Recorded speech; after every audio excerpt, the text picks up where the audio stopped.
Oke, bismillahirrahmanirrahim. Assalamualaikum warahmatullahi wabarakatuh. Waalaikumsalam warahmatullahi wabarakatuh. Kami dari kelompok 10 mata kuliah Hidayah dengan dosen pengampu Bapak Ahmad Fauzi dan ingin membahas tentang bab pengelolaan kelas digital. Yang pertama, pengertian pengelolaan kelas digital. Pembelajaran digital adalah proses pembelajaran yang melibatkan pemanfaatan alat dan teknologi digital secara inovatif selama kegiatan belajar mengajar dan sering disebut sebagai TEL atau teknologi intense learning atau e-learning, dan dapat dikombinasikan dengan interaksi tatap muka atau dilakukan sepenuhnya secara online. Peran teknologi dalam pembelajaran. Yang pertama, teknologi digital berperan dalam menyajikan, mempermudah dan meningkatkan proses belajar. Yang kedua, peserta didik dapat mengakses sumber belajar secara mandiri serta menyesuaikannya dengan kebutuhan pribadi melalui materi daring pada perangkat media digital yang dimiliki. Selanjutnya, prinsip dan faktor keberhasilan pengelolaan kelas digital. Di sini ada 3 prinsip dan faktor, yaitu yang pertama guru sebagai pengajar, selanjutnya siswa sebagai pembelajar, dan teknologi sebagai media pembelajaran. Faktor lain yang juga sangat menentukan keberhasilan pembelajaran digital, yang pertama manajemen institusi, yang kedua lingkungan belajar, yang ketiga desain pembelajaran, yang keempat layanan pendukung, dan terakhir evaluasi pembelajaran. Inti dari pembahasan pengertian ini yaitu pengelolaan kelas digital harus tetap mengikuti prinsip profesional agar pembelajaran efektif dan kondusif. Keberhasilannya dipengaruhi oleh peran guru, siswa, dan teknologi, serta didukung oleh manajemen, lingkungan belajar, desain layanan, dan evaluasi pembelajaran. Selanjutnya, manfaat dan tujuan pengelolaan kelas berbasis digital. Di sini ada 2 manfaat. Yang pertama manfaat bagi guru dan manfaat bagi siswa. Manfaat bagi guru yang pertama platform terpusat, yang kedua efisiensi waktu, yang ketiga komunikasi lebih mudah, yang keempat pembelajaran yang dipersonalisasi, dan yang terakhir pembelajaran kolaboratif. Manfaat bagi siswa yang pertama akses materi di mana saja, yang kedua belajar sesuai kecepatan mereka, yang ketiga peningkatan keterampilan teknis, yang terakhir persiapan untuk upaya masa depan. Tujuan pengelolaan kelas berbasis digital. Menurut Rahmania, dalam pengelolaan kelas dalam pembelajaran jarak jauh ini memiliki tujuan utama, yaitu untuk menciptakan lingkungan belajar yang efektif dan inklusif. Selain itu, pengelolaan kelas dalam pembelajaran jarak jauh juga bertujuan untuk mengatasi berbagai hambatan yang dapat mengganggu. Dengan adanya pengelolaan kelas yang baik dalam pembelajaran jarak jauh, maka guru dapat membimbing peserta didik berdasarkan latar belakang sosial, ekonomi, serta karakteristiknya, sehingga pembelajaran tetap dapat berjalan dengan efektif. Yang terakhir, dalam hal ini maka akan berpengaruh pada meningkatnya motivasi belajar peserta didik, meskipun mereka tidak berada pada lokasi yang sama. Selanjutnya yaitu platform pembelajaran aplikasi digital. Di inovasi pembelajaran di era digital ini, pembelajaran di era digital ini memberikan fleksibilitas, kemudahan, akses terhadap beragam sumber belajar, serta meningkatkan interaksi dan keterlibatan peserta didik. Inovasi ini mengubah cara belajar menjadi lebih efektif dan relevan. Contoh yang pertama yaitu Google Sites. Platform ini untuk membuat situs web pembelajaran secara sederhana.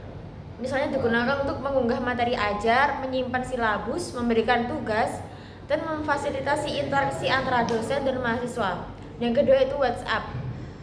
Aplikasi komunikasi ini dapat dimanfaatkan untuk pembelajaran. Yang pertama, pemberian tugas, distribusi materi, interaksi langsung antara dosen dan mahasiswa, dan kegiatan bimbingan. Yang ketiga ada Google Drive. Platform penyimpanan dan kolaborasi berbasis cloud yang digunakan untuk pertama berbagi materi, diskusi, evaluasi menggunakan Google Form, kolaborasi tim, dan presentasi serta laporan.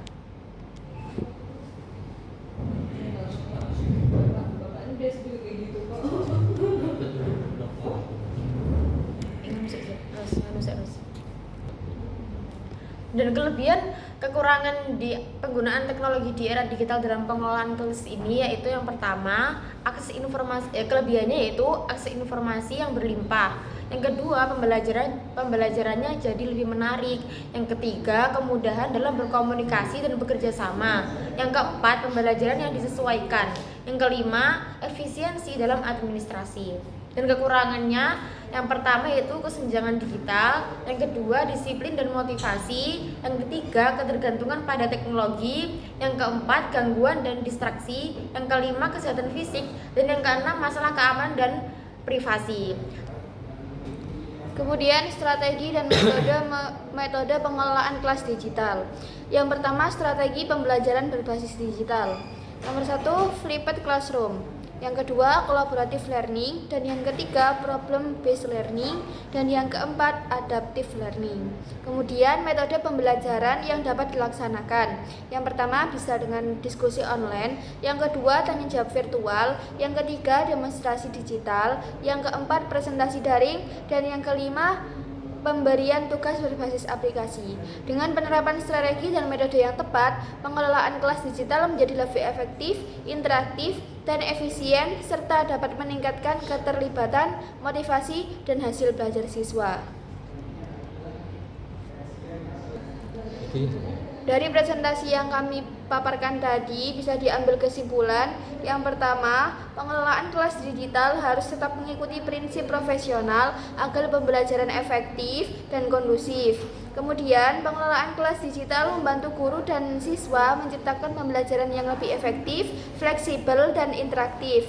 Guru lebih mudah mengelola pembelajaran dan memantau perkembangan siswa, sedangkan siswa dapat mengakses materi dengan mudah, belajar mandiri, serta meningkatkan keterampilan teknologi dan motivasi belajar siswa. Kemudian, pembelajaran di era digital memberikan fleksibilitas, kemudahan akses, dan meningkatkan interaksi siswa.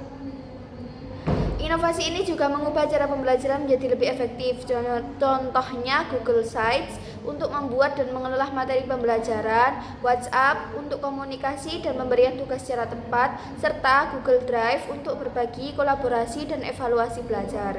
Yang keempat, penggunaan teknologi dan pengelolaan kelas di era digital memberikan banyak manfaat, seperti mempermudah akses informasi, meningkatkan interaksi pembelajaran, dan membantu efisiensi pengelolaan kelas.